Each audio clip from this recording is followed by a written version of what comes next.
Congresso mondiale delle famiglie in una Verona blindata e subito la bufera innescata dal leader del Family Day Gandolfini sulla legge 194. Dal 78 oggi, dice, le donne hanno ucciso 6 milioni di bimbi con l'aborto. Poco prima era salito sul palco il governatore Zaia, che ha espresso la sua perplessità su alcuni punti. In Veneto c'è libertà di espressione, dice, attenzione però agli estremismi, per me l'omofobia è una patologia. Domani il corteo del protesto della CGIL. Un vero e proprio agguato, 49enne paduano ucciso a colpi di pistola nella sua abitazione nelle Filippine, sarà trasferito nel 2014 con la famiglia per affari. Nel pomeriggio a Trissino l'addio a Giovanni Stefani, padre del ministro Erika, morto nel tragico rally in Algeria. Tantissime persone alla cerimonia, ricordo commosso degli amici. Legittima difesa dopo la riforma, le parole di uno dei simboli del Veneto che ha reagito ai banditi. Aspettavo questa svolta, dice il benzinaio di Nanto Graziano Stacchi. Tubercolosi nella scuola di Motta, inquietudine e paura fra i genitori divisi sul da farsi. Un gruppo di loro decide di affidarsi a uno specialista esterno in polemica con l'ULSS 2. Stasera il punto della situazione a 20:10. Continua la corsa solidale per il piccolo Joe, importante aiuto dalla regione con 50.000 euro versati verso il traguardo dei 400.000 euro. Telespettatori di Antena 3, buonasera e ben trovati, l'edizione del Veneto dei nostri telegiornali. E dunque era il primo giorno del Congresso mondiale delle famiglie, contestatissimo già in queste settimane che hanno preceduto l'evento a Verona, e poco dopo l'inizio la polemica si è subito innescata in una Verona peraltro blindata per il timore di manifestazioni. In realtà le manifestazioni principali sono previste domani, timore comunque di contestazioni ce n'era già per il primo giorno, ma subito dicevamo la polemica con le parole del leader del Family Day Massimo Gandolfini a margine proprio dell'incontro. In una Verona già blindata per un fine settimana che si annuncia intensissimo, il 13° convegno mondiale della famiglia si apre già con la prima rovente polemica. La sala del Palazzo della Gran Guardia è gremita, i giornalisti restano fuori in una sala stampa allestita per l'occasione, ma a dare fuoco alle polveri è il leader del Family Day Massimo Gandolfini, proprio parlando a margine del convegno. In Italia dal 1978 ad oggi sono stati uccisi 6 milioni di bambini, ha detto. La legge 194 è stata applicata soltanto negli articoli che permettono la soppressione di una vita e non in quelli che aiutano la maternità. Frasi ignobili per Alessia Morani della presidenza del gruppo PD alla Camera, che ha chiesto al Ministero della Famiglia, Regione Veneto e Friuli Venezia Giulia e alla provincia di Verona di ritirare il patrocinio dalla manifestazione. Tra l'altro il simbolo di chi il patrocinio l'ha tolto davvero, a Verona lo si vede ancora, il logo della presidenza del Consiglio dei Ministri rimane sulla cartellonistica e sul materiale cartaceo del Congresso. Nella nostra città chiunque ha il diritto di esprimere le proprie idee e di confrontarsi, ha detto il sindaco Federico Sboarina nel suo intervento, e in effetti a Verona non si parla d'altro, dentro e fuori il Palazzo della Gran Guardia. Stavo leggendo giusto adesso il Pro Family e non capivo cosa fosse sto Pro Family, perché mi chiedo chi sia contro la famiglia, nel senso, io non lo sono, però sono sicuramente più per una famiglia di larga visione rispetto a quella che penso concepiscano loro. E per me la famiglia deve essere solo una unica, che è composta da un uomo e una donna, che nell'eventualità fanno nascere e crescere i bambini. Ci sono delle persone che hanno dei pensieri che sono assurdi, insomma, solo a pensarlo 10 anni fa sembrava impensabile, invece adesso siamo tornati nel nuovo Medioevo, evidentemente. Tra i gadget del Congresso Mondiale delle Famiglie in corso a Verona fa discutere un feto di gomma che rappresenta un embrione di 10 settimane, donato da uno degli sponsor e accompagnato da un cartellino con la scritta «L'aborto ferma un cuore che batte». Estremamente chiaro sull'argomento è già stato il ministro dell'Interno Matteo Salvini, atteso sabato a Verona. Le conquiste sociali non si toccano, ha detto il leader leghista, non si discute sulla revisione dell'aborto, del divorzio e della libertà di scelta per donne e uomini.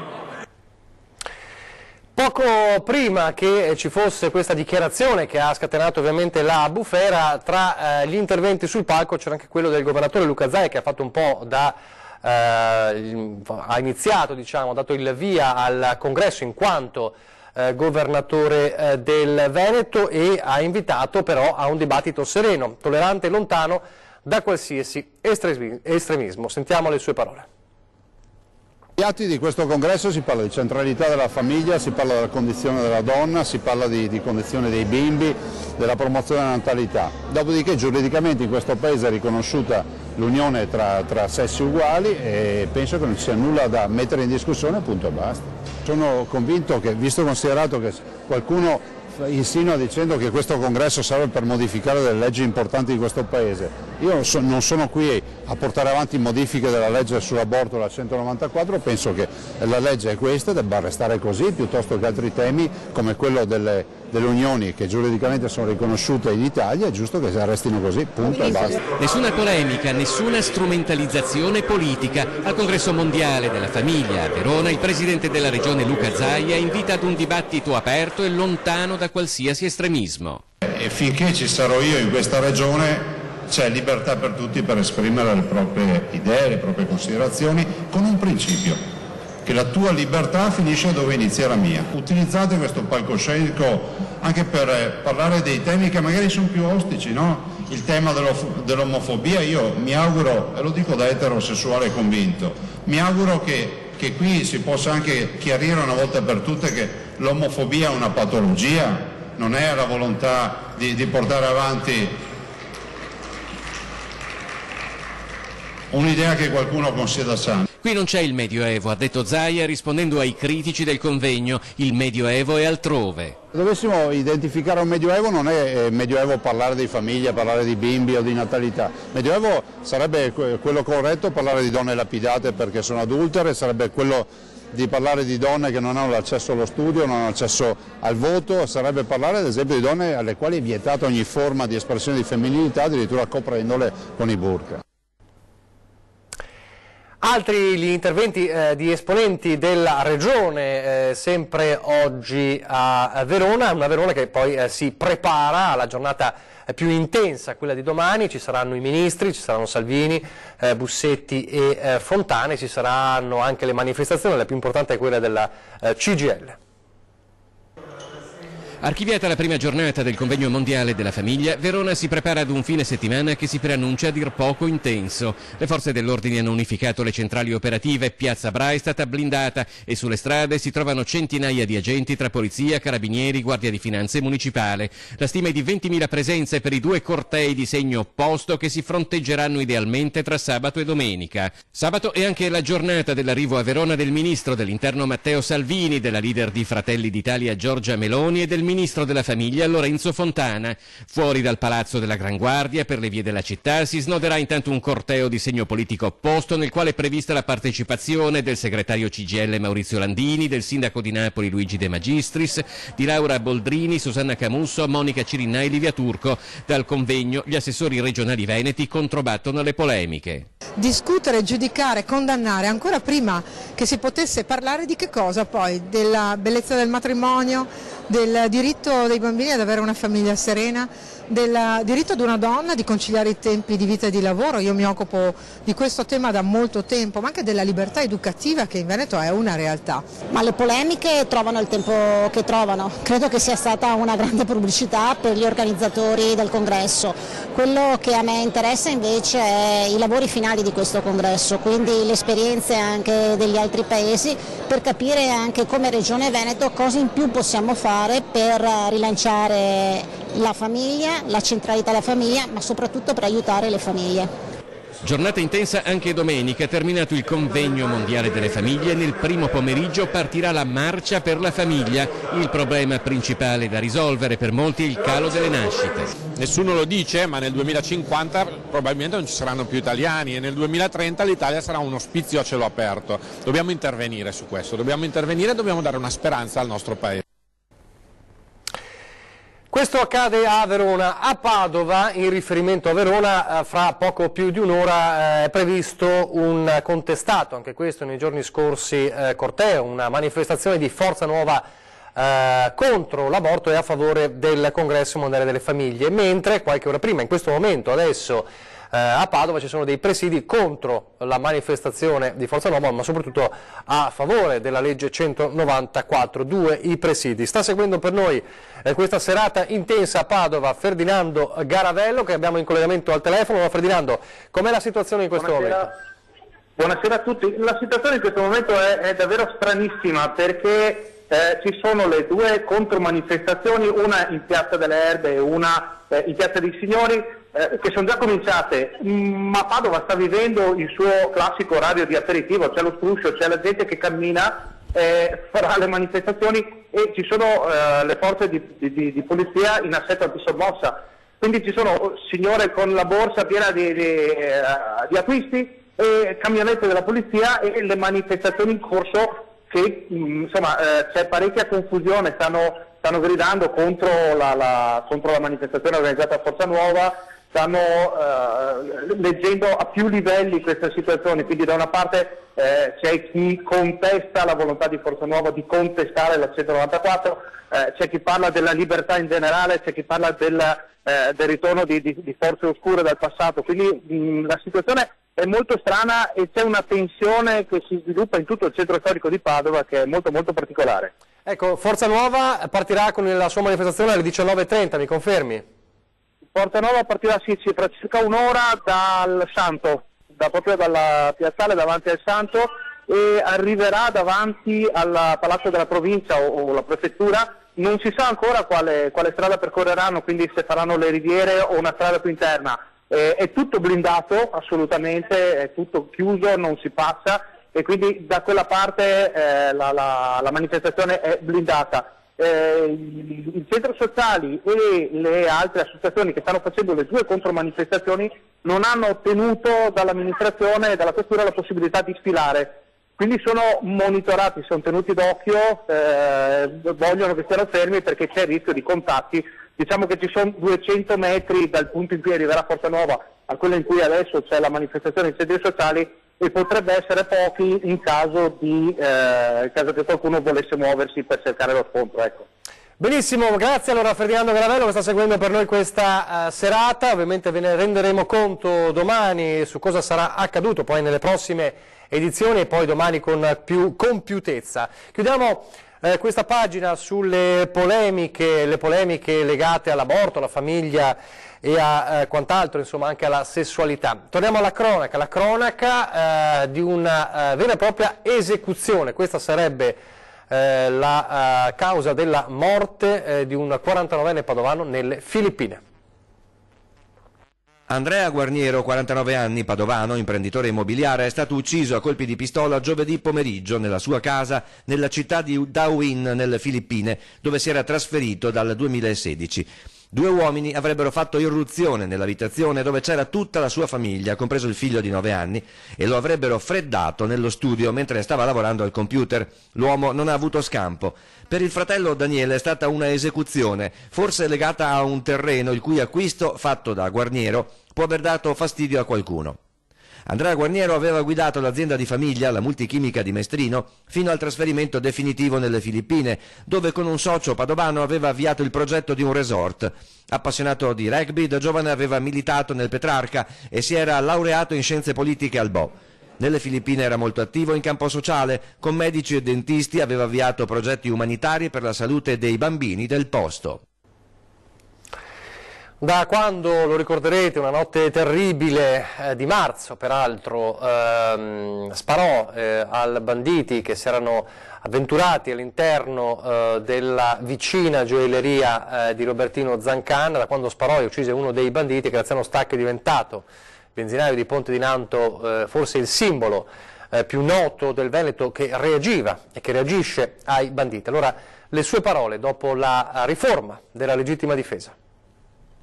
Su questa cosa mi sono stato coinvolto 4 anni fa e mi hanno portato e io mi sono lasciato portare anche in Parlamento per proporre una legge di un cambiamento. Una legge giusta, suffragata da giuristi, magistrati e adesso dal Parlamento. Sono i risarcimenti la parte che sta più a cuore a Graziano Stacchio, il benzinaio di Nanto che nel febbraio 2015 imbracciò il fucile per proteggere la commessa della gioielleria di Roberto Zancan. Lui, di Far West, non ne vuole sentire parlare. Non stiamo a creare clamori e opinioni contrarie a quello che si dice Far West. Quella parola lì è in bocca dei provocatori, perché la discrezione del giudice c'è ancora come prima, non cambia niente. Che cambia? Sono i risarcimenti che è una cosa che praticamente sul modello della Germania, sul modello delle altre nazioni civili, tutto lì è stato calcato su quello. Uno Stato che adesso è presente e tutela le vittime, sostiene il benzinaio di Nanto, ascoltato in questi mesi al Senato. E poi il ricordo del vicentino Hermes Mattielli. A me basta solo che io non ho fatto un giuramento, ma ho fatto una promessa a Hermes Mattielli, forse mi avete capito. Non c'è risposta lì, perché il funerale lì l'abbiamo pagato noi a uno che era stato condannato a un risarcimento di 130.000 euro, 4 anni di prigione, a uno che si è difeso perché era stato istigato a farlo e che ha ferito, non ha ammazzato nessuno.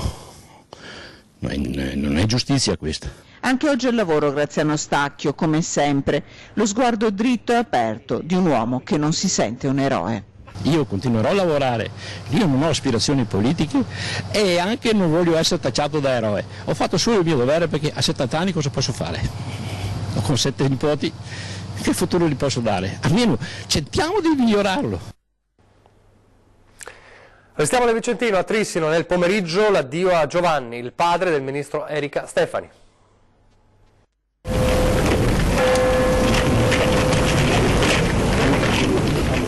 Il suo casco a proteggere l'ultimo viaggio, la stecca, l'omaggio ai compagni che se ne vanno del mondo dell'hockey, il silenzio commosso nel piazzale dietro la chiesa di San Pietro a Trissino.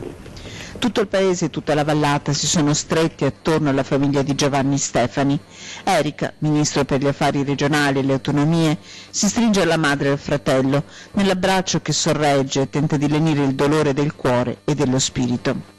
Il 19 marzo una duna del deserto algerino ha portato via Giovanni Stefani, travolto dal suo quad mentre correva il Tuareg Rally 2019, sognando il prossimo anno la Parigi-Dakar. Fotografi e telecamere sono lasciati nel piazzale per volere della famiglia, ma all'inizio della celebrazione si susseguono i ricordi. Un amico lo rimprovera affettuosamente: caro Giovanni, sei stato veloce, ancora una volta troppo veloce. È partito nel suo modo, come gli piaceva, è partito giusto, un po' presto però giusto. Credo che Gianni Stefani sia stato uno dei protagonisti del paese, dell'hockey Trissino, perché io faccio parte dell'hockey, è stato uno dei promotori, uno dei conservatori dell'hockey Trissino. A salutare Giovanni Stefani molti esponenti della Lega Nord, il vicepresidente del Senato Roberto Calderoli, il governatore Zaia, il segretario D'Arè, i sottosegretari Bitonci, Coletto, il senatore Ostellari. Molti esponenti della Giunta Veneta, tra di loro Roberto Marcato. Non è nemmeno facile trovare le parole, anche perché insomma Erika la conosco molto bene, mi dispiace molto. Ci sono anche il sindaco di Vicenza Rucco e la senatrice PD Sbrollini, in tanti a rendere l'estremo omaggio all'uomo, all'amico imprenditore appassionato di moto e di hockey. La Stecca saluta anche la sua uscita dalla chiesa. Voglio volare, hanno scritto i suoi figli nel ricordarlo. Il viaggio di Giovanni Stefani inizia. Tra tanti amici presenti oggi anche una delle ultime persone ad aver incontrato Stefani, il compagno di rally, il vicentino Gianpietro Dalben. Ecco le sue commosse parole e anche il ricordo di quel maledetto 19 marzo. Siamo partiti la mattina con un orario diverso, perché lui con il quad è partito un'ora prima di me.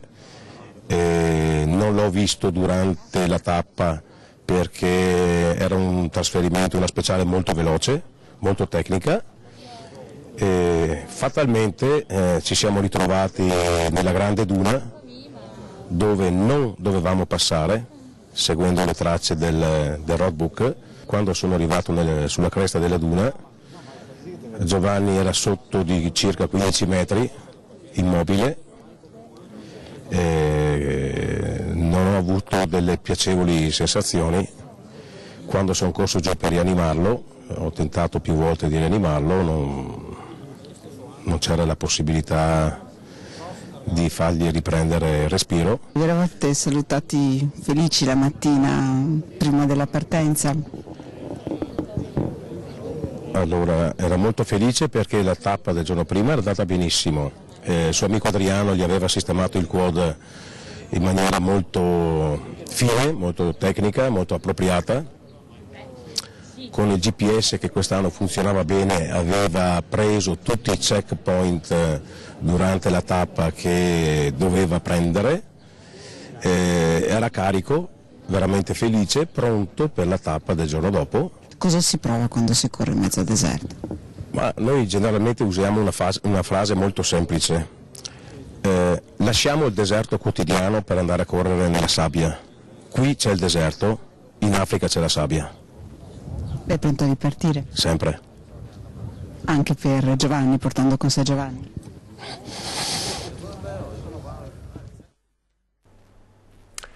Pochi istanti di pubblicità, poi torneremo a parlare del caso tubercolosi nel Trevigiano.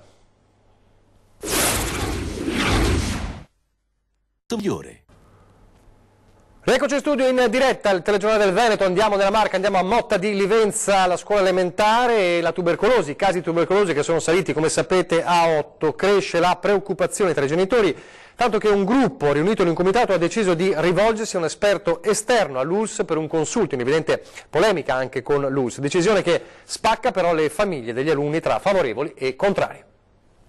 Il professore Iso ci ha fatto un preventivo che abbiamo deciso da poco di utilizzare. TBC alla scuola elementare di Motta di Livenza, mentre sale a 8 il numero di contagiati, 2 maestre, 6 bambini, e l'ULSS ha deliberato di sottoporre al test anche gli ex allievi ora in prima media, un gruppo di mamme e papà riuniti nel comitato genitori ha deciso di rivolgersi ad un infettivologo esterno, l'ex primario di Venezia Enzo Raise, per un consulto, come riferisce la Presidente. Vogliamo un'opinione esterna perché i genitori presentano una serie di perplessità e dubbi dovuti a delle incongruenze tra quello che è stato detto dall'USL e quello che si è poi rivelato, e hanno bisogno di essere messi in una situazione di chiarezza. Il comitato sottolinea che l'intento dell'iniziativa, presa dopo un colloquio con il sindaco e la dirigenza scolastica, non vuole essere di scontro bensì collaborativo, ma la decisione non è condivisa da altri genitori. Se uno lo vuole fare, se lo fa, è libero di farlo.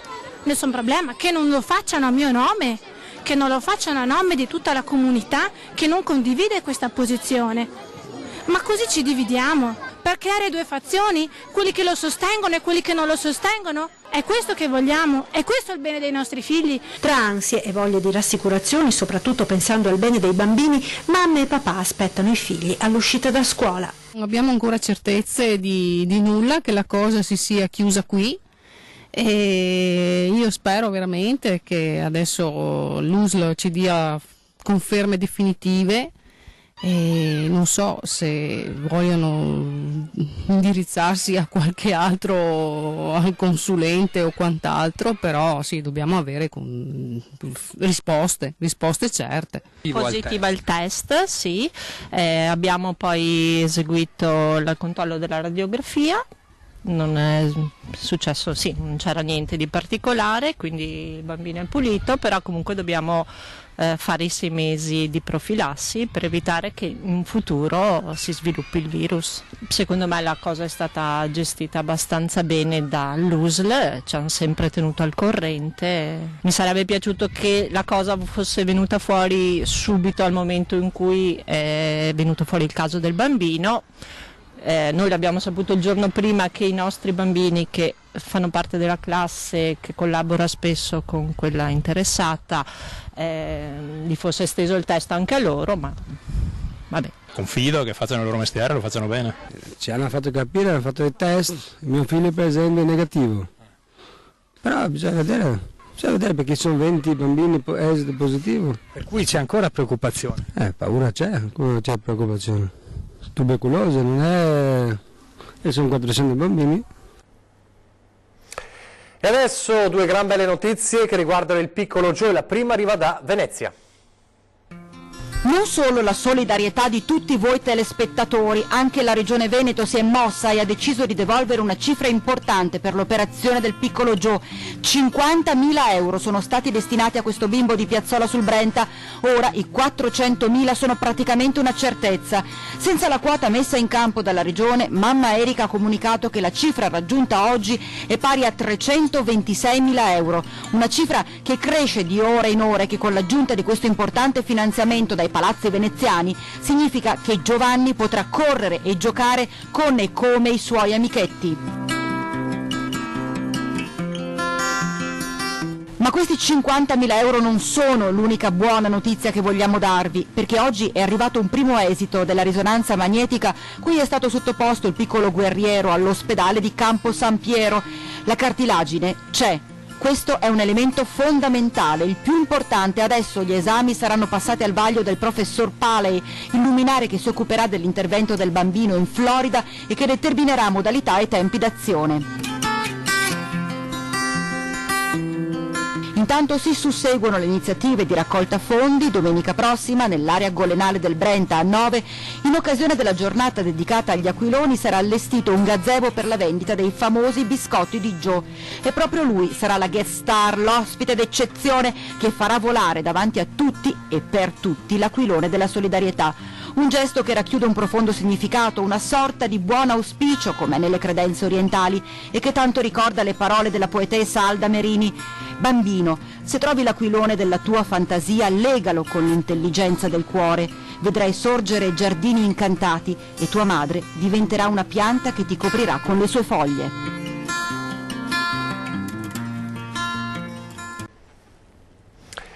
A 20:10 questa sera torneremo a parlare proprio del caso tubercolosi. L'abbiamo visto poco fa nel servizio, faremo il punto della situazione con il dottor Sandro Cinquetti, direttore del servizio igiene e sanità pubblica dell'ULSS 2, la dottoressa Angela Taraschi, responsabile unità operativa di pediatria dell'ospedale di Oderzo, che sta curando i bambini che sono stati contagiati, ed è l'equipe che ha per prima trovato il primo caso. Quindi l'aggiornamento e tutte le informazioni questa sera a 20:10 e poi alle 21:15, come ogni venerdì, torna 40, la trasmissione che ripercorre i 40 anni di storia della nostra emittente.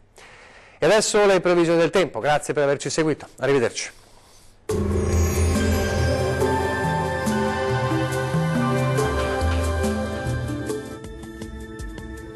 Ben ritrovati al meteo. Sarà ancora il bel tempo ad essere protagonista sulle nostre regioni. L'alta pressione si mantiene dunque salda. Nel dettaglio vediamo che sul Veneto sarà una giornata soleggiata ovunque. Il cielo si presenterà sereno su tutti i settori senza la presenza di nubi.